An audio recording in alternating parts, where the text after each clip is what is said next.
Hello friends, स्वागत है आप सभी का हमारे यूट्यूब चैनल में। तो यहाँ पे सबसे पहले हम आर्टकम ओपन कर लेते हैं। यहाँ पे आर्टकम ओपन हो गया है, तो यहाँ पे न्यू मॉडल पे क्लिक करके हम किसी भी साइज में एक मॉडल ले लेते हैं। ठीक है,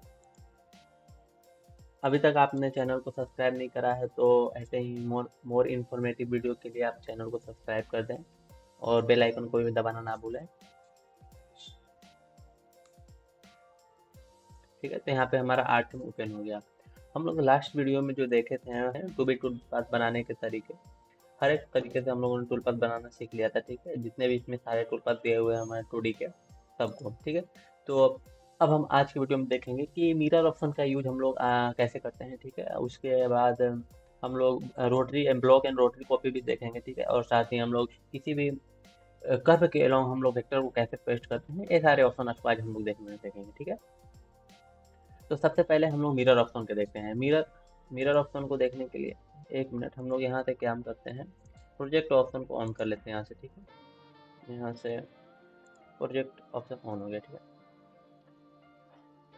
ठीक है, तो मिरर ऑप्शन में देखने के लिए जैसे हम कोई एक ऑब्जेक्ट बनाते हैं। ठीक है, कोई भी ऑब्जेक्ट हो सकता है हमारा 2D, मतलब कोई वेक्टर हो या फिर कोई भी आपका 3D आरएलएफ हो। ठीक है, ये मतलब आरएलएफ रिलीफ हो कोई भी, तो मतलब हम लोग अप्लाई कर सकते हैं उसके ऊपर मिरर ऑप्शन में। ठीक है, तो जैसे कि यहाँ पे एक हमारा रेक्टेंगल है, यहाँ पे सर्कल है। ठीक है, ऐसे ही मतलब कोई भी ऑब्जेक्ट को आपको मिरर करना है। ठीक है, तो मिरर कैसे कर सकते हैं, यहाँ पे हम मिरर ऑप्शन को देखते हैं। ठीक है, तो देखिए यहाँ पे यदि वर्टिकल मिरर करना है, वर्टिकल मिरर होता है कि इसके ऊपर नीचे, ठीक है, इस हिसाब से। और हॉरिजॉन्टल मिरर का मतलब होता है इसके लेफ्ट और राइट में। ठीक है, ठीक है, तो वर्टिकल मिरर यदि करना होता है तो इस वाले इधर ऑप्शन में हम जाएंगे। ठीक है, यदि हमको हॉरिजॉन्टल मिरर करना होता है तो हम लोग हॉरिजॉन्टल वाले साइड में जाएंगे। ठीक है, जैसे कि हमको वर्टिकल करना है, इसको इसके ऊपर हमको सेम बॉक्स चाहिए। ठीक है, तो यहाँ पे हम टॉप ऑप्शन का यूज करेंगे। ठीक है, तो जस्ट इसके ऊपर हमारा ऑब्जेक्ट बन के रेडी हो जाएगा। ठीक है, कंट्रोल जेड करेंगे तो बैक हो जाएगा।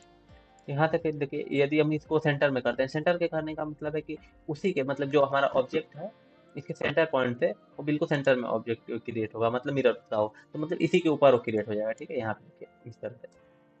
ठीक है, मतलब ये जो ऑब्जेक्ट है इसके जस्ट सेंटर में। ठीक है, उसे बॉटम यदि क्लिक करते हैं तो बॉटम करेंगे तो यहाँ से इसके नीचे क्रिएट होगा। ठीक है, जो भी है हमारा ये पहले से रेक्टेंगल था उसके जस्ट नीचे एक और रेक्टेंगल क्रिएट हुआ। ठीक है, कंट्रोल जेड।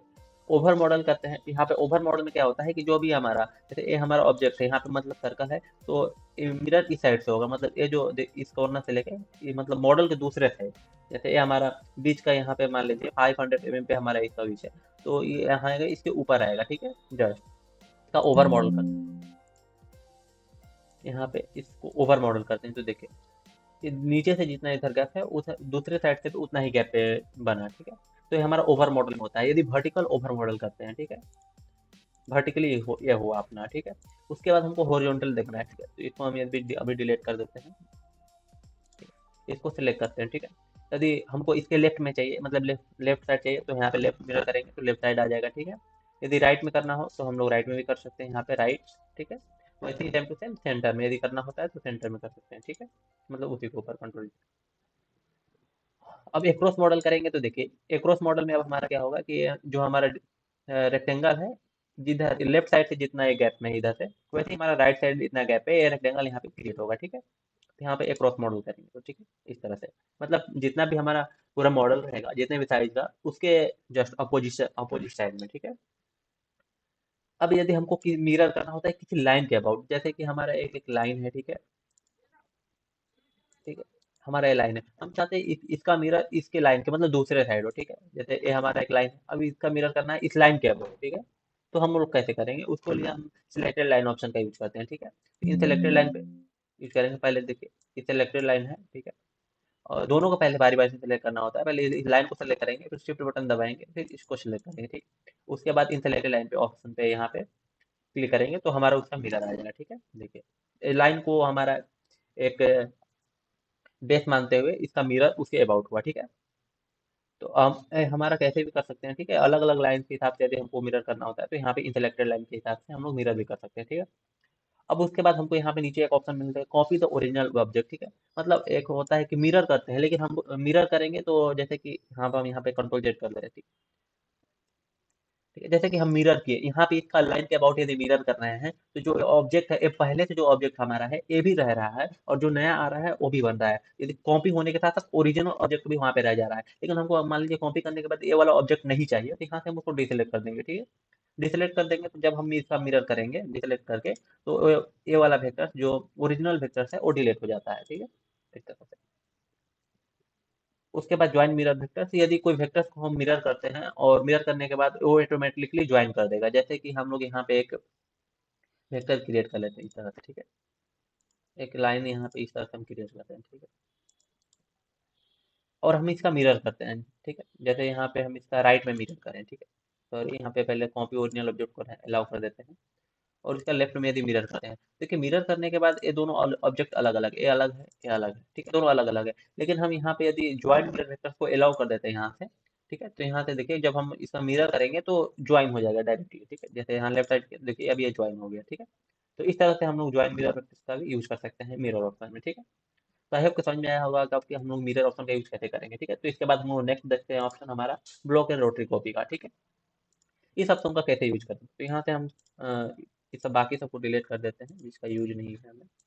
ठीक है, हाँ, तो यहाँ से इस ऑप्शन को ऑन करते हैं। ठीक है, यहाँ पे हमको दो तरह से कॉपी करने का ऑप्शन मिलता है, ब्लॉक वाइज मतलब हमको कॉलम और रो वाइज। ठीक है, ब्लॉक वाइज मतलब होता है कि रो वाइज और कॉलम वाइज यदि हम कॉपी करते हैं किसी ऑब्जेक्ट को तो उसको हम लोग ब्लॉक कॉपी बोलते हैं। रोटरी कॉपी मतलब एक सेंटर पोजीशन मान के उसके अबाउट यदि हम लोग कॉपी करते हैं किसी ऑब्जेक्ट को तो हमारा रोटरी कॉपी होता है। ठीक है, एग्जाम्पल के रूप में जैसे कि यहाँ ये है हमारा ऑब्जेक्ट है। ठीक है, इसको हमको ब्लॉक कॉपी करना है, मतलब इसी सेम सेम साइज का ब्लॉक बनाना है। जैसे यहाँ पे रो और कॉलम वाइज तो हम लोग उसका ब्लॉक कॉपी करेंगे। ठीक है, उसके बाद यहाँ पे हम लोग डिस्टेंस देखने को मिलता है। ठीक है, डिस्टेंस तो जैसे हमको दो प्रकार से यहाँ पे मिल जाता है डिस्टेंस देने का, मतलब जो दूसरा ऑब्जेक्ट बनेगा और जो पहले का ऑब्जेक्ट है उनके बीच का गैप कितना रहेगा। ठीक है, तो डिस्टेंस आर ऑफसेट। ठीक है, ऑफसेट डिस्टेंस का मतलब होता है कि ये जो ऑब्जेक्ट पहले से बना हुआ है इसका बाउंड्री लाइन। ठीक है, और जो दूसरा ऑब्जेक्ट यहाँ पे बने गए थे ठीक है उन दोनों के बीच का गैप कितना होगा उसके आधार पे हम लोग यहाँ पे एक्स गैप और वाई गैप देके कोई भी रो और कॉलम में ऑब्जेक्ट को क्रिएट करेंगे। ठीक है,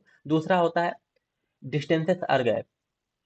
ठीक है, गैप का मतलब होता है कि ये हमारा जो यहाँ पे इन दोनों ऑब्जेक्ट के बीच का गैप कितना रहेगा उसके आधार पे हम लोग कॉपी करेंगे। ठीक है, तो हम लोग जनरली गैप के हिसाब से करते हैं, यदि आपको ऑफसेट के हिसाब से करना हो तो ऑफसेट के हिसाब से भी हम लोग कर सकते हैं। ठीक है, तो जनरली हम लोग गैप देते हैं, मतलब दो ऑब्जेक्ट के बीच का गैप कितना चाहिए हमें तो हम यहाँ पे डालते हैं 30 mm। ठीक है, मान लीजिए दोनों ऑब्जेक्ट के बीच का डिस्टेंस हमको 30 mm चाहिए तो हम लोग 30 mm एक्स और वाई में दोनों तरफ। ठीक है, उसके बाद यहाँ पे डायरेक्शन होता है कि किस डायरेक्शन में हमको वो चीज कॉपी करने हैं। ठीक है, तो यहाँ पे देखिए डायरेक्शन इसको राइट इधर से राइट साइड दिख रहा है, इधर टॉप साइड दिख रहा है, कि मतलब इधर बनेगा हमारा जो भी ब्लॉक और रोटी कॉपी, मतलब रो और कॉलम बनेगा नया, तो इस साइड और ऊपर साइड में बनेगा, मतलब ऊपर जाएगा और इस साइड जाएगा। लेकिन हमको ऊपर साइड में नीचे, मान लीजिए हमको नीचे साइड में चाहिए तो यहाँ पे क्लिक करेंगे तो हमारा नीचे साइड में आ जाएगा। ठीक है, और उसके बाद कितना कॉलम चाहिए और कितना रो चाहिए वो हमको यहाँ पे फिल करना होता है। जैसे कि हमको कॉलम 10 चाहिए। ठीक है, और रो 10 चाहिए। रो मतलब जैसे एक रो है दूसरा रो इसके नीचे तीसरा ए रो वाइज होता है, और कॉलम क्या होता है 1 2 3 ये अपना। ठीक है, तो कॉलम हमारा 10 हो गया, रो हमारा 5 हो गया। ठीक है, और जैसे ही अप्लाई पे क्लिक करेंगे तो इस हिसाब से हमारा ये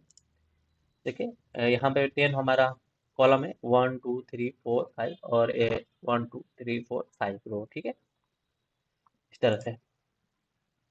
तरह से हम लोग रो ब्लॉक कॉपी कर सकते हैं। ठीक है, किसी भी ऑब्जेक्ट का आपको यदि एक्सेस करना होता है तो हम लोग ब्लॉक कॉपी आसानी से कर सकते हैं।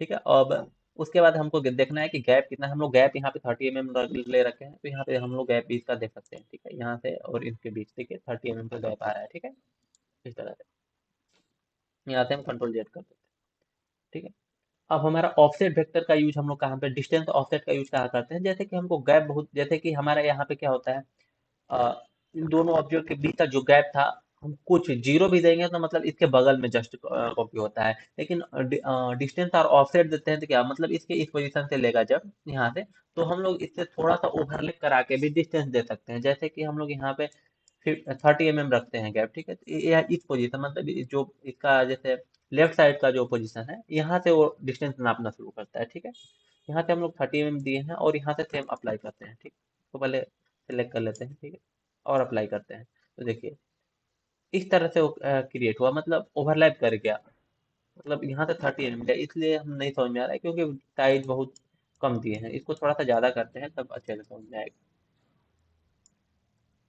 अप्लाई करते हैं, देखिए इस तरह से यहाँ पे क्या हुआ देखिए, ये हमारा एक रेक्टेंगल था, उसको यहाँ पे 100 mm के बाद एक दूसरा यहाँ पे एक रेक्टेंगल कॉपी हुआ। ठीक है, वैसे ही नीचे साइड में यहाँ पे भी कॉपी हुआ है। ठीक है, इस तरह से हमारा एक कॉपी जब करना होता है तो हम लोग ऑफसेट का यूज करते हैं। ठीक है, यहाँ पे कंट्रोल जेड कर देते हैं, और ऑफसेट हम रेक्टेंगल पे भी यूज करके देख सकते हैं यहाँ पे। ठीक है, इस प्रकार से। ठीक है, हम कम ज्यादा अब जिस भी साइज जैसे भी हमको चाहिए, यहाँ से जैसे 50 mm ले लेते हैं, इस प्रकार से हम लोग कॉपी कर सकते हैं। ठीक है। ठीक है, तो इतना समझ में आ गया कि हम लोग ब्लॉक कॉपी कैसे करेंगे, इस प्रकार से। ठीक है, ब्लॉक कॉपी के बाद हमको ऑप्शन देखने को मिला है रोटरी कॉपी का। रोटरी कॉपी को ऑप्शन को ऑन करने के लिए यहाँ पे रोटरी कॉपी वाले ऑप्शन पे क्लिक कर देना है। ठीक है, उसके बाद किसके अबाउट रोटेशन करना है, सबसे पहले हमको सेंटर फिक्स करना होता है। ठीक है, तो यहाँ पे देखिए बाय डिफॉल्ट सेंटर हम फिल भी कर सकते हैं कि हमको कौन सा सेंटर पोजीशन बनाना है अपने हिसाब से। नहीं तो हम यहाँ पे सिलेक्ट ऑप्शन पे क्लिक करके जहाँ पे भी कर्सर ले जाएंगे वहाँ पे हमारा सेंटर हो जाएगा। जैसे कि हम इसको यहाँ पे सेंटर बना लेते हैं। ठीक है, इस पॉइंट को सेंटर मानते हुए इसके अबाउट हम लोग को कोई भी चीज को कॉपी करना है। ठीक है, रोटरी फॉर्म में। ठीक है, तो यहाँ से सबसे पहले ऑब्जेक्ट को सिलेक्ट करेंगे। हम लोगों ने सेंटर यहाँ पे क्रिएट कर दिया है। ठीक है, सेंटर क्रिएट करने के बाद यहाँ पे ऑब्जेक्ट को सिलेक्ट करेंगे। ऑब्जेक्ट को सिलेक्ट करने के बाद यहाँ पे एंगल देंगे कि कितने एंगल हमको कॉपी, जैसे यहाँ पे सेंटर हमारा हो गया। अब 360 मतलब पूरा राउंड में हमको कॉपी करना है, या फिर किसी भी मिनिमम रेंज में कॉपी करना है, जैसे 200 डिग्री, 180 डिग्री। 180 में क्या होगा, यहाँ से लेके यहाँ तक 180 में होगा। ठीक है, यदि 360 में पूरा राउंड में करना हो तो 360 हम लेंगे। ठीक है, और यहाँ पे नंबर ऑफ ऑब्जेक्ट कितने कॉपी करने हैं, यदि हमको मान लीजिए यहाँ पे 6 कॉपी करने हैं, अप्लाई करेंगे तो यहाँ पे देखिए इस पॉइंट को सेंटर मानते हुए 6 कॉपी बन गए हैं। ठीक है, 360 डिग्री में। यदि 180 में करते हैं तो यहाँ से उस हिसाब से 180 यहाँ से जब लीनियर लाइन है वो हमारा अप्लाई हो जाएगा 6 ऑब्जेक्ट। ठीक है, इस तरह से। यहाँ सेंटर माना, उसके बाद पीरियड को। ठीक है, और यहाँ पे मान अब जितना भी हमको फिल करना हम इस तरह से दे सकते हैं, और जितना ऑब्जेक्ट को हमको कॉपी कराना है। ठीक है, इस प्रकार से हमारा रोटरी कॉपी होता है। आई होप के समझ में आया होगा अच्छे से। ठीक है।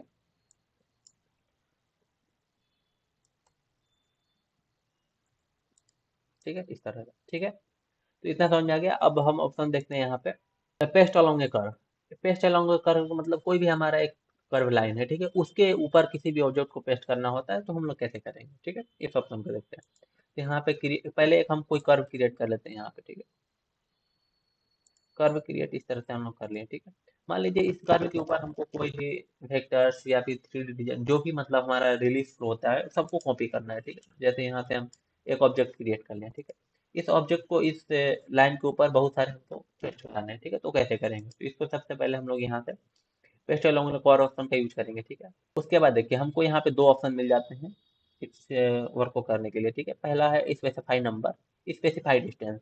मतलब हमको इस कर्व के ऊपर कितने जो भी हमारा रेक्टेंगल वो कितने चाहिए उस नंबर के हिसाब से कर सकते हैं। दूसरा डिस्टेंस, मतलब दोनों ऑब्जेक्ट के बीच का डिस्टेंस कितना रहेगा। ठीक है, तो मान लीजिए हम नंबर के हिसाब से करते हैं। ठीक है, तो हमको जितना भी नंबर चाहिए वो यहाँ पे दे देंगे, जैसे 5 चाहिए, पेस्ट कर दिए। सॉरी। ठीक है, तो यहाँ से सेलेक्ट कर लेते हैं हम पहले, पेस्ट करते हैं। ठीक है, तो इस प्रकार से देखिए हमने ऑब्जेक्ट को सिलेक्ट करा, कर्व को सिलेक्ट करा, इस प्रकार से हम लोग करा। ठीक है, तो यहाँ पे देखिए इसपे हमारा जैसे ही 5 यहाँ पे नंबर कॉपी किए हैं, तो यहाँ पे सिमिलर डिस्टेंस पे 5 ऑब्जेक्ट कॉपी हो गए हैं। ठीक है, स्पेसिफाई यदि डिस्टेंस, इसमें डिस्टेंस भी स्पेसिफाई यदि कर देते हैं। ठीक है, तो डिस्टेंस के हिसाब से यदि स्पेसिफाई करते हैं। ठीक है, तो यदि हम दो दो ऑब्जेक्ट के बीच का डिस्टेंस कितना रहेगा, मतलब जो बनेगा। ठीक है, तो यहाँ से हम लोग फिल कर सकते हैं। ठीक है, तो जैसे कि हम 20 mm फिल करते हैं। ठीक है, और यहाँ पे पेस्ट करते हैं। देखिए उनके ऑब्जेक्ट के बीच का डिस्टेंस 20 mm है, जो कि बहुत कम है, तो इसलिए ओवरलैप कर रहा है। ठीक है, हम थोड़ा सा इसको ज़्यादा करते हैं, 100 mm कर देते हैं। ठीक है, सॉरी, सेलेक्ट नहीं करा है हमने। ठीक है, इस प्रकार से हम लोग कॉपी कर सकते हैं। ठीक है, नंबर के हिसाब से, डिस्टेंस के हिसाब से हमने कॉपी कर दिया। ठीक है, और यहाँ पे मेक स्पेसिंग इवन करें हैं तो हर एक ऑब्जेक्ट के बीच का जो स्पेस हो वो हमेशा बराबर रखा है। यदि हमको हटा दें तो जरूर नहीं हो बराबर रहेगा। अ, यहाँ से इसको सेलेक्ट कर सकते हैं, सेलेक्ट करने के बाद अप्लाई करते हैं। ठीक, तो देखिए उस समय क्या था कि हमारा जो कर्व था उसके इस साइड से और इस साइड दोनों के बीच का जो स्पेस था बिल्कुल सेम था, मतलब बराबर कर दे गया था, ठीक है। लेकिन हम यदि यहाँ पे 100 mm का गैप पे रखे हैं, तो 100 mm के गैप पे स्टार्टिंग से बनाते जाएगा, लास्ट में यदि नहीं जगह बचता है तो वहाँ पे नहीं बनाएगा। यदि मैं स्पेसिंग इवन कर देंगे तो यहाँ पे वो मतलब लास्ट तक बनाएगा, जैसे कि यहाँ पे हम लोग देख सकते हैं, ठीक है, इस तरह से। ठीक है, तो आई होप कि समझ में आया होगा कि हम लोग पेस्ट अलोंग में और ऑप्शन का कैसे यूज करेंगे, ठीक है। आज हम लोगों ने 3 ऑप्शन को देखा। ये पहला मीटर ऑप्शन, दूसरा ब्लॉक एंड रोटी कॉपी, और ये हमारा पेस्ट अलोंग में कॉम्बस। आई होप कि आपको ये वीडियो अच्छा लगा होगा और पसंद आया होगा। यदि पसंद आया होगा तो वीडियो को लाइक करें, शेयर करें और चैनल को सब्सक्राइब करें। धन्यवाद।